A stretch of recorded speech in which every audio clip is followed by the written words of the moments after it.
Hey everybody, welcome to Obscurities and Miniatures. You always know it's not a good sign when I start off with the camera super zoomed out because that means something huge is going to drop. And we definitely got at least a huge box. And we're not building mechas today, we're actually building matcha. We are getting into the tea making business. I apologize, I know I'm being stupid with the bad punnage, but I didn't write this on the box.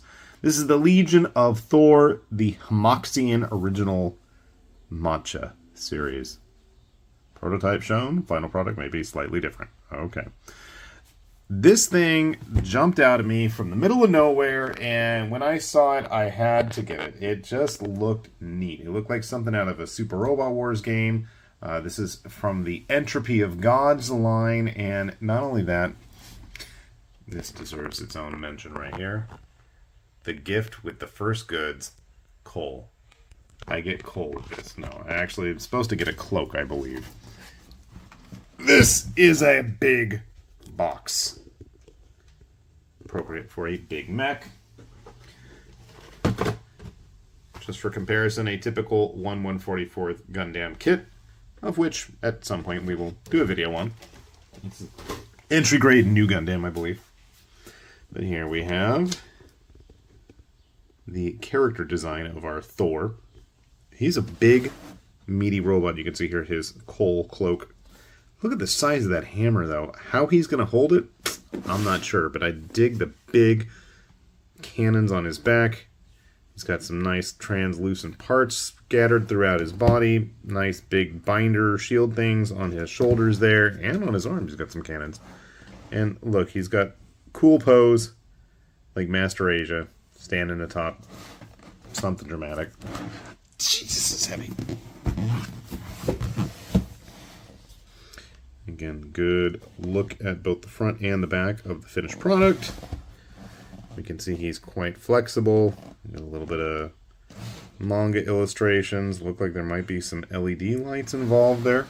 Cool. And now, to actually try to open it up. I have not done this yet. I just sliced the seals at the bottom. So you guys are going to join me in attempting to fit this all on camera. Which it doesn't. Okay. So the first thing is we've got a nice illustrated display piece of our pilot with the mecha there. Maybe if I do it like this, you can get a better look. That works a little bit. Shall we see what's inside? It's all going to come spilling out now. That's okay. Maybe not.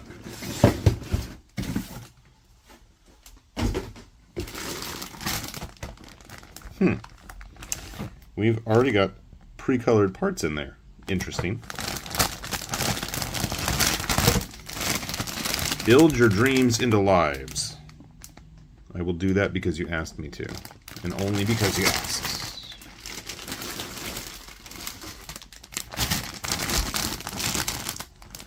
Pieces look pretty chunky. I'm guessing this is going to probably end up being about 1/100th scale.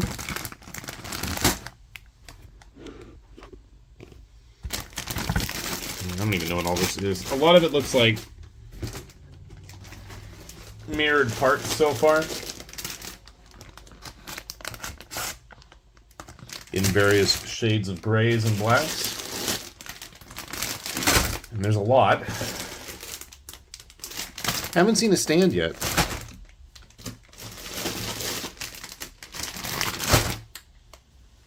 I mean, if you really want to say like part breakdowns, I'm sure that's kind of exciting. My floor is littered with bags of parts now. Good God. I wonder if it's got an inner frame. Let's take a look at the inside of one of these.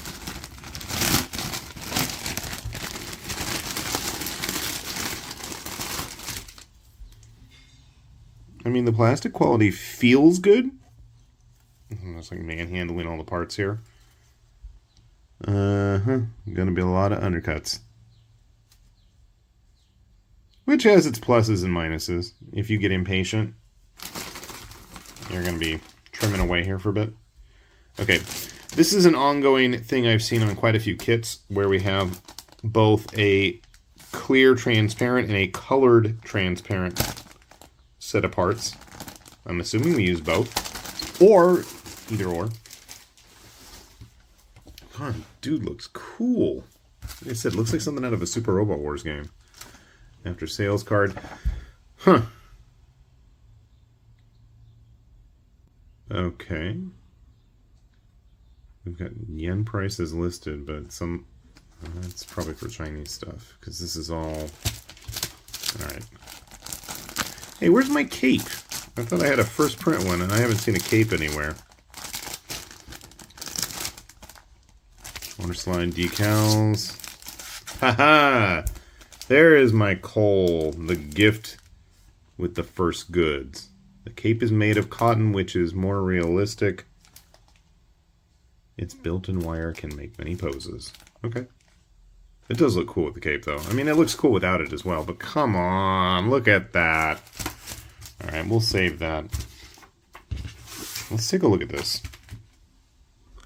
This is the kind of thing that I feel gets glossed over far too often with people that make videos on model kits, is actually taking a look at what you're getting yourselves into.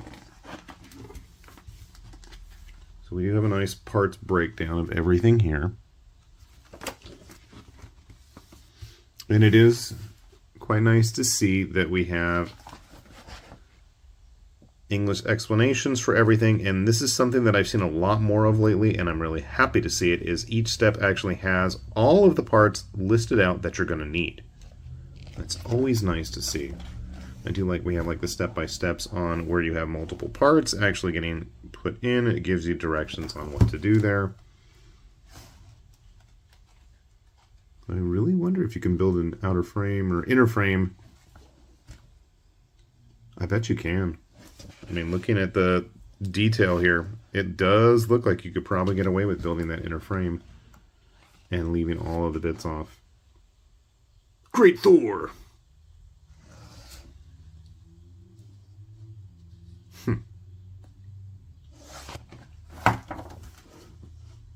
Those binders are actually on the back. I thought they were on the shoulders. So, I mean, the construction doesn't look overtly complex.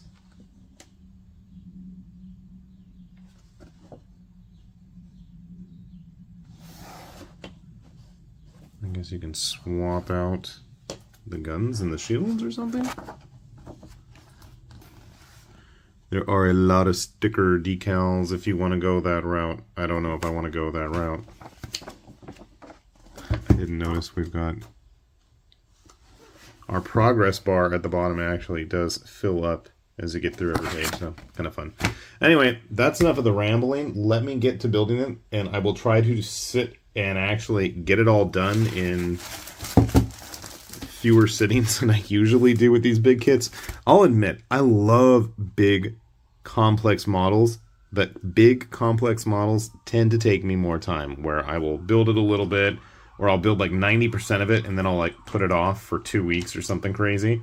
I'm really bad about that. So I'm going to try to persevere. I'm going to try to do it all in once, and we will find out the results shortly after this commercial break. So sit tight. All right, we got the Hemoxian Thor. I'm just going to call it Thor. All put together, and my God, what a magnificent beast this thing is. It is absolutely massive.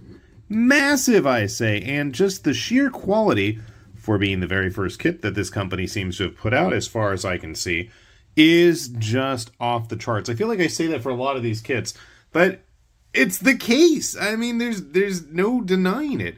First of all, as I said, it is absolutely massive, with our 1/144th that barely comes up to the knee of this guy. He's comparable to like some of the 1/72nd scale die-cast figures I've got. I mean, he's just that big. Let me find my... I'm trying to grab my Imperial Knight here. The Imperial Knight goes up to his waist. I mean, come on. This thing is also a fraction of the cost of an Imperial Knight. which is really sad, but it's reality. Now, if you so wished, you could actually build the entire inner frame without the armor. It's not very spectacular to look at, but it is doable.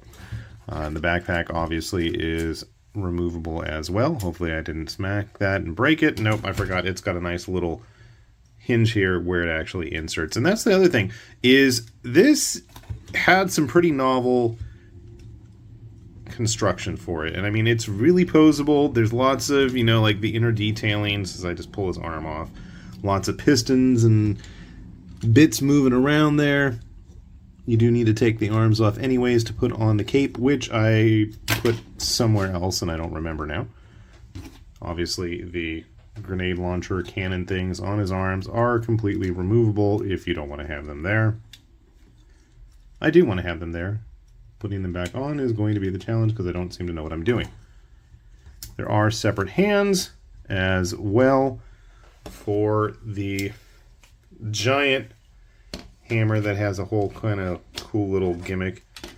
Unfortunately, this doesn't come out. The spike on the top is supposed to shoot out a little bit more.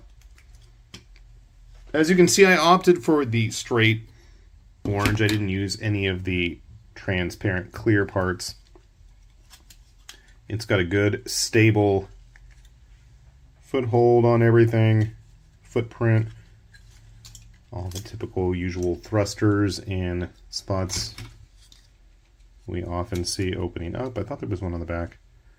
Maybe it was a different kit I was building, but again, it's just a big, honkin' impressive beast. And you know, the more I look at it, the more it reminds me of the Tetsujin 28 FX.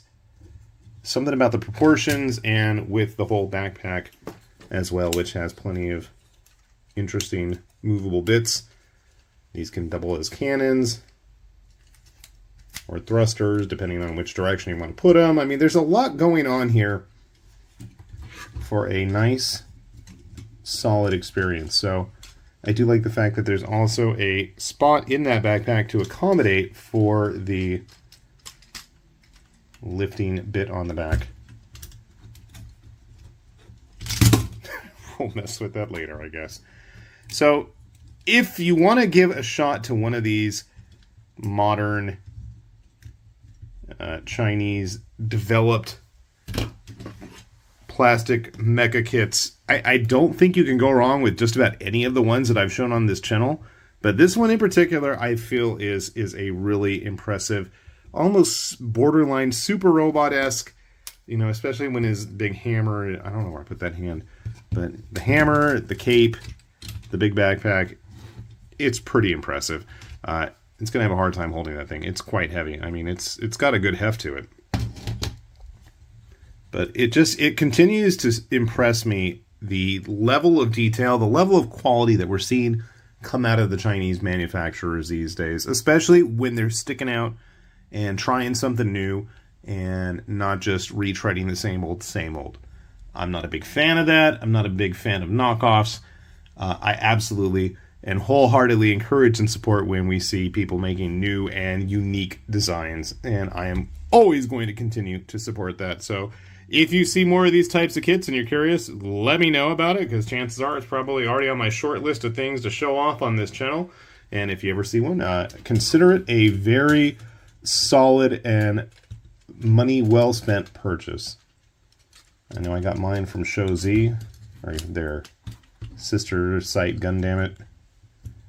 Shipping was reasonably fast. It's included in the cost, under $60. I can't complain for the size, the amount of parts, the build quality, everything was there, other than the fact that this doesn't want to stay on camera, so that's enough for me. I'm going to stop there and let you guys go check these out and enjoy it yourselves. So, with that said then, this has been High Lord Tamberlane with Obscurities and Miniatures, saying thanks for watching, and we will see you back here soon. Bye-bye.